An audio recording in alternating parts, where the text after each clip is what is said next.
Hi ಎಲ್ರಿಗೂ ನಮಸ್ಕಾರ. ಇದೇನು ನೋಡ್ತಾ ಇದ್ದೀರಾ, ಮಣ್ ರೋಡು. ಇದು ಬಂದು ನಿಮಗೆ 20 ಅಡಿ ಗೌರ್ಮೆಂಟ್ ನಕಾಶೆ ರೋಡು. ನೋಡಿ, ವಿದ್ಯುತ್ ಕಂಬ ಎಲ್ಲ ಇದೆ, ಅಕ್ಕಪಕ್ಕ ಎಲ್ಲ ಮನೆಗಳೆಲ್ಲ ಇದೆ. ಈ ರೋಡಿಂದ ಜಸ್ಟ್ ನಿಮಗೆ 50 ಅಡಿ ಹೋದರೆ 2 ಎಕರೆ 16 ಗುಂಟೆ ಬರುತ್ತೆ. ಪ್ಲೈನ್ ಲ್ಯಾಂಡು ಫುಲ್ಲು ನಿಮಗೆ ಬಾಕ್ಸ್ ಶೇಪಲ್ಲಿ ಬರುತ್ತೆ. ಈ ಜಾಗದಲ್ಲಿ ನಿಮಗೆ ಒಂದು ಬೋರ್ ಇದೆ, ಒಳ್ಳೆ ನೀರಿದೆ. ಬೋರ್ ಇಲ್ಲಿಂದ ಬರೀ ನಿಮಗೆ ಅರ್ಧ ಕಿಲೋಮೀಟ್ರು. ಅದಕ್ಕಿಂತ ಮುಂಚೆ ಇಲ್ಲೆಲ್ಲ ಅಕ್ಕಪಕ್ಕ ಮನೆ ಕಟ್ಕೊಂಡು ವಾಸ ಮಾಡ್ತಿದ್ದಾರೆ. ಈ ಜಾಗ ಬಂದು ಮದ್ದೂರಿಗೆ 18 ಕಿಲೋಮೀಟ್ರ್ ಆಗುತ್ತೆ, ಬೆಂಗಳೂರು ಮೈಸೂರು ರೋಡ್ಗೆ 16 ಕಿಲೋಮೀಟ್ರ್ ಆಗುತ್ತೆ, ಕೆಂಗೇರಿಗೆ ಇಲ್ಲಿಂದ 80 ಕಿಲೋಮೀಟ್ರ್ ಆಗುತ್ತೆ, ಇಗ್ಲೂರಿಗೆ ಈ ಜಾಗದಿಂದ 5 ಕಿಲೋಮೀಟ್ರ್ ಆಗುತ್ತೆ. ಈ ಜಾಗದಿಂದ ನೋಡಿ, ಇದನ್ನು ಇವ್ರು ಲ್ಯಾಂಡ್ನ ಪರ್ಚೇಸ್ ಮಾಡಿದ್ದಾರೆ. ಈ ರೋಡು ಅಲ್ಲಿವರೆಗೂ ನಕಾಶೆ ರೋಡು, ಇಲ್ಲಿಂದ ಪರ್ಚೇಸ್ ಮಾಡಿದ್ದಾರೆ ಲ್ಯಾಂಡ್ನ. ನೋಡಿ, ನಿಮಗೆ ಫುಲ್ಲು ಬಾಕ್ಸ್ ಶೇಪಲ್ಲಿ ಬರುತ್ತೆ ಈ ಜಾಗ. ಫುಲ್ಲು ಅಲ್ಲಿಂದ ಹಿಡಿದು ನಿಮಗೆ ಆ ಕಬ್ಬರ್ಗೂ ಬರುತ್ತೆ. ನೋಡಿ, ಒಂದು ಇದರಲ್ಲಿ ಒಂದು ಬೋರ್ ಇದೆ ಅಂದಲ್ಲ, ಅಲ್ಲಿದೆ ನೋಡಿ. ಮತ್ತು ವಿದ್ಯುತ್ ಕಂಬ ಎಲ್ಲ ಇದೆ. ಫುಲ್ಲು ಬಾಕ್ಸ್ ಶೇಪಲ್ಲಿ ಬರುತ್ತೆ ಈ ಜಾಗ. ನೋಡಿ, ಇದು ನಾವು ರಸ್ತೆ ಪರ್ಚೇಸ್ ಮಾಡಿರೋದು.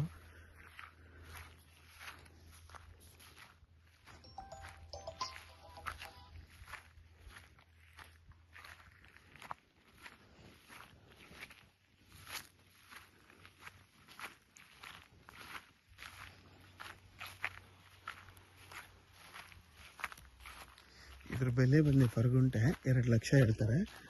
ಕಿತ್ಕೊಂಡು ಮಾತಾಡಿ ಹೆಚ್ಚು ಕಮ್ಮಿ ಆಗುತ್ತೆ. ಇದೊಂದು ಜನರಲ್ ಪ್ರಾಪರ್ಟಿ.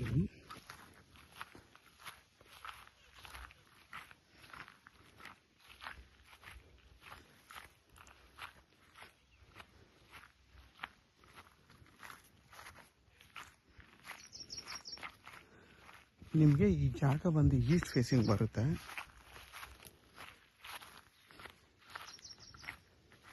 ನೋಡಿ, ಒಂದು ಮಿಷಿನ್ ಮನೆ ಮತ್ತು ಒಂದು ಬೋರ್ಗಳಿದೆ. ನೋಡಿ, ಫುಲ್ಲು ನಿಮಗೆ ಸ್ಕ್ವೇರ್ ಶೇಪಲ್ಲಿ ಬಾಕ್ಸ್ ಶೇಪಲ್ಲಿ ಬರುತ್ತೆ ಈ ಜಾಗ. ನೋಡಿ, ಆ ಕಬ್ಬಿದೆಯಲ್ಲ ಅಲ್ಲಿವರೆಗೂ ಹಿಂಗೆ ಬಂದು ಏನಿದೆ ಫುಲ್ಲು ನೋಡಿ ಒಂದೇ ಸಮನಾಗಿ ಕ್ಲೀನಾಗಿ ಬಾಕ್ಸ್ ಶೇಪಲ್ಲಿದೆ. ನಿಮಗೆ ಅಕ್ಕಪಕ್ಕ ಎಲ್ಲ ನಿಮಗೆ ತೆಂಗಿನ ತೋಟಗಳಿದೆ. ಮತ್ತು ಇಲ್ಲೆಲ್ಲ ನಿಮಗೆ ನೀರಾವರಿ ಜಮೀನಿದು. ಇದೆಲ್ಲ ನಿಮಗೆ KRS ನೀರು ಬರುತ್ತೆ. ಅದರಿಂದನೇ ಇವರು ಕಬ್ಬೆಲ್ಲ ಬೆಳೆದಿರೋದು. ಇದರಲ್ಲೆಲ್ಲ KRS ನೀರು ಬರುತ್ತೆ ಈ ಜಾಗಕ್ಕೆ. ನೀವು ತೋಟ ಹೊಲ ಯಾವ್ದು ಬೇಕಾದರೂ ಯಾವ ಥರ ಬೇಕಾದ್ರೂ ಇದನ್ನು ಕನ್ವರ್ಟ್ ಮಾಡ್ಕೋಬೋದು. ಗದ್ದೆ ಬೇಕಾದರೂ ಮಾಡ್ಕೋಬೋದು, ತೋಟ ಬೇಕಾದರೂ ಮಾಡ್ಕೋಬೋದು. ಇಲ್ಲ ಆಲ್ಮೋಸ್ಟ್ ಎಲ್ಲರೂ ಗದ್ದೆ ಮಾಡ್ಕೊಂಡಿದ್ದಾರೆ ಫುಲ್ಲು. ನೋಡಿ, ಪಕ್ಕದಲ್ಲೆಲ್ಲ ಜೋಳ, ಈ ಕಡೆ ಕಬ್ಬೆಲ್ಲ ಹಾಕೊಂಡಿದ್ದಾರೆ. ನೀವೇನು ಬೇಕಾದ್ರೂ ಹೊಸ್ದಾಗಿ ಇಲ್ಲಿ ಫಾರ್ಮೇಷನ್ ಮಾಡ್ಕೋಬೋದು. ಮಣ್ಣು ಕೂಡ ಚೆನ್ನಾಗಿದೆ, ಕೆಂಪು ಮಣ್ಣಿದು ಚೆನ್ನಾಗೈತೆ. ಮತ್ತು ನಿಮ್ಗೆ ವಿದ್ಯುತ್ ಕಂಬ ಎಲ್ಲ ಇದೆ. ಆರಾಮಾಗಿ ಇಲ್ಲಿ ಮನೆ ಕಟ್ಕೊಂಡು ಕೂಡ ನೀವು ವಾಸ ಮಾಡ್ಬೋದು. ಮುಂದೆಗಡೆ ಎಲ್ಲ ಮನೆ ಎಲ್ಲ ಇದೆ. ಇದ್ರ ಬೆಲೆ ಬಂದು 2 ಲಕ್ಷ ಹೇಳ್ತಾರೆ. ಕಟ್ಕೊಂಡು ಮಾತ್ರ ಹೆಚ್ಚು ಕಮ್ಮಿ ಆಗುತ್ತೆ. ಬಂದು ಜನರಲ್ ಪ್ರಾಪರ್ಟಿ. ಯಾರೆಲ್ಲ ಒಂದು 2.5 ಎಕರೆ 2 ಎಕರೆ ಹುಡುಕ್ತಾ ಇರ್ತೀರ ಅಂಥವ್ರಿಗೆ ಈ 2 ಎಕರೆ 16 ಗುಂಟೆ ತುಂಬಾ ಚೆನ್ನಾಗಿದೆ, ಬಾಕ್ಸ್ ಶೇಪಲ್ಲಿದೆ. ಯಾರಿಗಾದರೂ ಈ ಜಾಗ ಬೇಕು ಅಂದರೆ ವಿಡಿಯೋದಲ್ಲಿ ನಂಬರ್ ಇರುತ್ತೆ, ಕಾಲ್ ಮಾಡಿ. ಆದಷ್ಟು ನನ್ನ ಚಾನಲ್ನ ಸಬ್ಸ್ಕ್ರೈಬ್ ಮಾಡಿ, ಲೈಕ್ ಮಾಡಿ ಮತ್ತು ಶೇರ್ ಮಾಡಿ. ನೋಡಿ, ನಿಮಗೆಲ್ಲ ಎಷ್ಟು ಚೆನ್ನಾಗಿದೆ ತೆಂಗಿನ ಮರಗಳು. ನೀವು ಕೂಡ ಇಲ್ಲಿ ಇದೇ ಥರ ತೆಂಗು, ಮಾವು, ಅಡಿಕೆ ಏನು ಬೇಕಾದರೂ ಬೆಳೆನ ಬೆಳಿಬೋದು. ತುಂಬ ಚೆನ್ನಾಗಿದೆ. ನೀರಿನ ಅನುಕೂಲನೂ ಚೆನ್ನಾಗಿದೆ. ಬೋರು ಇದೆ, ಮತ್ತು ನಿಮಗೆ KRS ನೀರು ಕೂಡ ಬರುತ್ತೆ. ವಿದ್ಯುತ್ ಕಂಬ ಎಲ್ಲ